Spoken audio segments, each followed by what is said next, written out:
Pitbuliai savęs nėra agresyvus šunys. Jos agresyviais padaro žmonės, kurie netinkamai auklėja arba išvis neauklėja ir netreniruoja ar nesocializuoja. Tai čia pagrindinis dalykas. 3 pagrindiniai faktoriai. Tai yra šuns socializavimas, toliau auklėjimas, tai reiškia aiškus jo ribų nustatymas, ką jis gali daryti, ko negali. Ir kitas dalykas – treniravimas. O dar vienas svarbus dalykas, aišku, yra fizinis krūvis. Su juo reikia daug užsiminėti. Kas mėgsta lakstyti krosus, su dviračiu važinėti, jį reikia iškrauti, nes didžiausia bėda kyla, kai šuo yra neiškrautas, jis neturi dėti kur energijos ir dažnai ta energija nueina netinkama linkme į agresiją.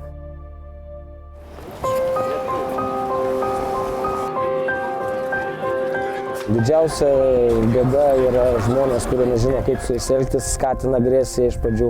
Jiem įdomu būna, patinka, kai vaikosi katę kokią, ar ten, sakykime, kokį šunį, jie tą greitai perima. Jų agresiją galima nukreipti tiek viena linkme, tiek kita linkme. Todėl geriausia juos išvengti.